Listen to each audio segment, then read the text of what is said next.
Mes chers amis, bonsoir. أصدقائي الأعزاء، مساء الخير. Je suis Selma et ma chaîne est destinée aux francophones qui débutent dans l'apprentissage de la langue arabe. Donc ce soir, je vais vous parler de la base des bases, l'alphabet. L'alphabet, la clé de l'apprentissage. Donc ce soir, je vous parle de l'alphabet arabe et les différentes lettres qui la composent. En langue arabe, on a 28 lettres. Et j'ai personnellement divisé ces lettres en groupes de lettres. Ça facilite la mémorisation et l'apprentissage. Pourquoi en groupe de lettres? Parce que certaines lettres dans la langue arabe se ressemblent, sont presque identiques. La seule différence sera au niveau des points qu'on dessine au-dessus ou en dessous des lettres.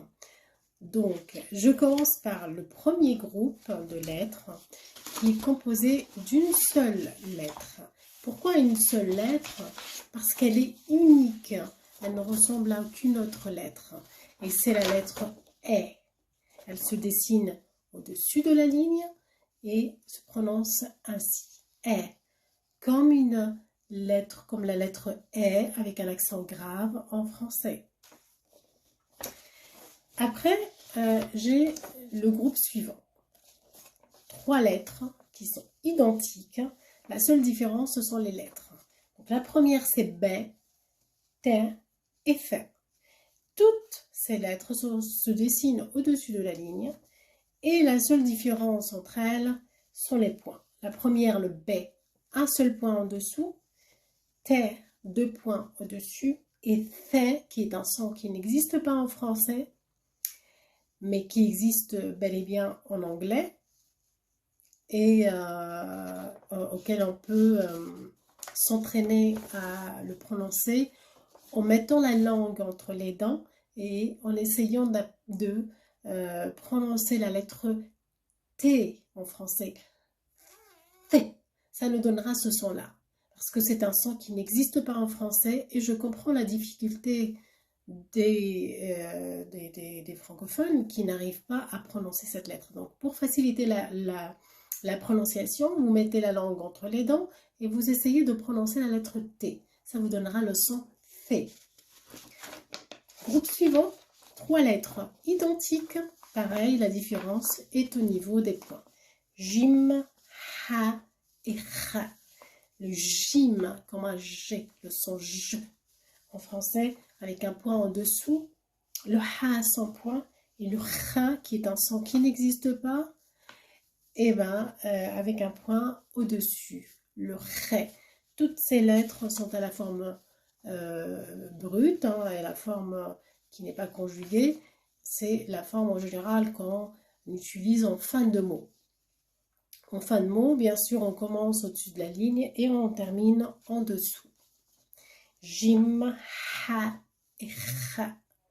Le Kha est une lettre agressive, donc il va falloir vraiment faire un effort pour trouver le son à ce niveau-là. Et vous allez le sentir.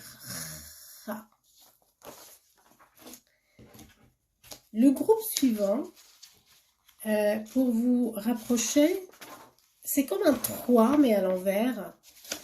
Et donc, ce sont 2 lettres identiques, bien sûr, la différence au niveau des points. Sin, comme le son S en français, et Shin, Ch, avec un 3 points au-dessus de la lettre. Donc, bien sûr, ce sont les formes qu'on utilise en fin de mot. Ça commence au-dessus de la ligne et on descend en dessous. C et Ch. Puis après, on a 2 autres petites lettres qui se dessinent au-dessus de la ligne, jamais en dessous. Donc le D, sans point, sans le point. Et le V, avec un point. Pareil, un son qui n'existe pas en français, mais qui existe en anglais. Et c'est le son V. Et donc, en essayant, ou pour s'entraîner à le prononcer, on met la langue entre les dents et on essaye de prononcer la lettre D. Ça nous donnera le son D.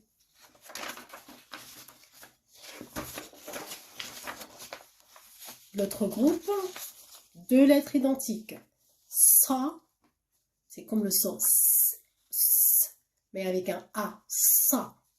Et l'autre, va, c'est comme le V que je vous ai montré tout à l'heure et qui n'existe pas en français et qui existe en anglais et auquel on s'entraîne en mettant la langue entre les dents et en essayant de prononcer la lettre D. Donc, va, avec un A, va. Les 2 autres lettres qui forment aussi un autre groupe, 2 lettres bien sûr identiques, le A, et ça c'est, je comprends, c'est une lettre qui pose beaucoup de difficultés, de problèmes aux francophones. C'est une lettre qui n'existe pas, assez agressive puisqu'elle débute là, en dessous, au fond de la gorge, pour remonter. Et puis le ré, c'est comme le R en fait en français, c'est le son R, avec un point au-dessus. Rein, ré, rein. 2 autres lettres identiques, différence au niveau des points. Ta, c'est comme le T, mais avec un A, ta. Et le va, pareil, c'est le même son que tout à l'heure, on fait le TH dur en anglais. Donc on s'entraîne à le prononcer en mettant la langue entre les dents et en essayant de prononcer la lettre D, mais en mettant un A. Donc ça fait le son GVA. Et le dernier groupe de lettres sont, pardon, c'est l'avant-dernier. Hop. 3 groupes. Il nous reste ces 2 lettres-là identiques. Le Ra, qui est un son qui ressemble, c'est le R roulé en fait, qui commence en dessous, au-dessus de la ligne et qui descend en dessous. Et puis le Z, c'est le Z avec un point. 2 lettres identiques, elles commencent au-dessus de la ligne pour descendre en dessous. Ra et Z. Ra, le R roulé, et le Z.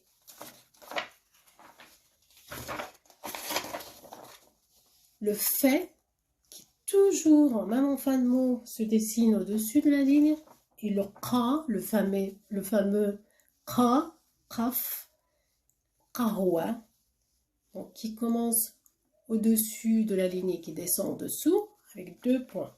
Le fait, le son F, F, et le Qa, qui est un son qui n'existe pas en français en réalité, donc fait et Qa. Puis le dernier groupe de lettres, qui sont des lettres orphelines ou des lettres uniques, qui ne ressemblent à aucune autre lettre. Donc c'est le Ke,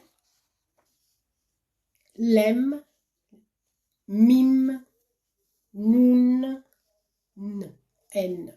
He, c'est le H aspiré en anglais. Hope, help, he. Le wow et le ya. Voilà, ce sont les différents groupes de lettres. C'est vrai qu'il y en a 28, mais si on mémorise et on se souvient toujours qu'il y a des groupes de lettres, qu'il y a des groupes qui sont identiques, que la seule différence, c'est au niveau des points, l'apprentissage et la mémorisation sera beaucoup plus facile. Voilà, c'était la fin de cette vidéo. J'espère qu'elle était utile pour vous et j'espère que vous allez retourner pour suivre d'autres cours. Je vous souhaite une agréable soirée. N'oubliez pas d'aimer la vidéo et de partager si vous voulez bien sûr. Je souhaite une très belle soirée. Au revoir. Ila liqa.